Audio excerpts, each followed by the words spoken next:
Seeing Battlefield's thermal was kind of disappointing, but not for the reason most people think. I've been playing Battlefield 6 recently, and once you've actually used real thermal, the difference is impossible to ignore. And I want to be clear right away, it's not disappointing because it looks bad, it's disappointing because real thermal doesn't work like this at all. Games make thermal vision look extremely clean. Everything is evenly hot, everything is evenly outlined, and it's perfectly readable.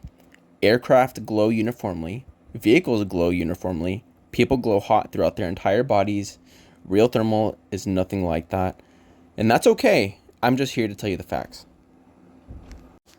In real life, heat is uneven and situational. On vehicles, heat concentrates in specific areas like engines, exhausts, brakes, tires, and that heat doesn't just disappear the moment stops using it, like it does in Battlefield. In Battlefield, someone gets out of the vehicle and it instantly goes cold.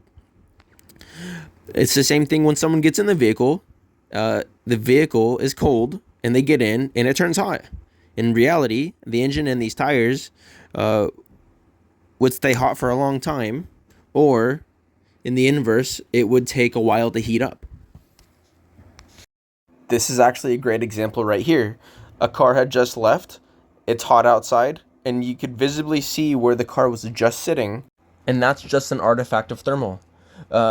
Shade, for example, you can see shade in thermal. Well, what you're actually seeing is the temperature difference that shade makes. Notice the tree making shade. Notice how the house is hot, but the flag is cold. Notice how cold it is under the car. You can clearly see a truck was just parked in the driveway. You could see it was just there. And yes, my neighbor is a paid actor. I told her to open the garage. No, I'm just kidding. But you can see the temperature difference in the garage. It is a big difference. One other thing you may pick up on is that this car is not going to have any shade underneath it, or that artifact of heat difference, like the other parked cars do have. I wanted to be clear with you guys. This is black hot, so the white means that the garage is cold. Notice how different the car looks as soon as it exits the garage. And you can already notice the black heat from the engine heating up.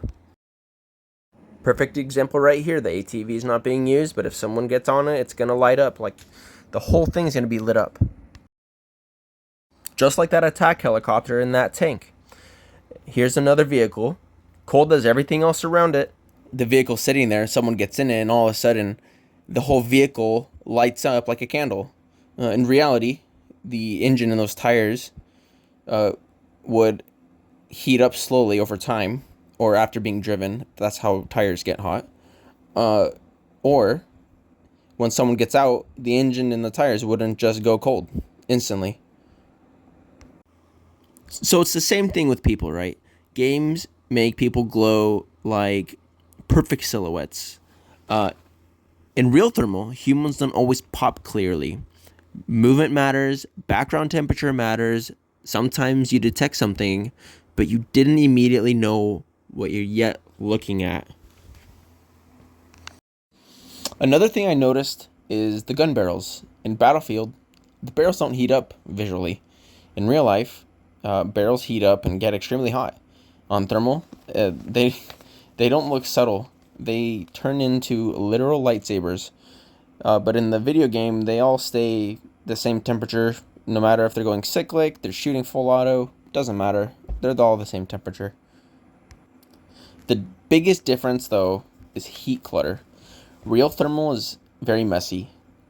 Buildings retain heat, pavement retains heat, sun exposure completely changes what you see. And the cherry on top is that any water, window, metal reflections creates a lot of depth versus in Battlefield. Battlefield simplifies all of that into a clean, readable image, and that makes sense, and that's fine. It's a video game. It's all about player experience. My opinion is for the game. The facts I'm giving you is for real thermal. Real thermal isn't wall hacks. It's interpretation. You have to think about what you're kind of looking at, especially in the daytime. It's a lot easier at nighttime, and if you see a cat down the street, it's gonna pop. But in the daytime, it's a little bit harder. You're constantly separating meaningful heat from the background noise, and that's the kind of skill that games don't really show. So Battlefield's thermal isn't bad. It's just designed to be usable and not realistic. It's okay. Once you've actually used real thermal, though, you realize how simplified and honestly how forgiving game thermal really is. Thanks for watching. Leave your opinion or thoughts in the comments. Like and subscribe for more thermal content. I'm posting shorts daily. I'm also on Instagram and TikTok. I'll leave the links to those in my bio and in the description. So please feel free to follow.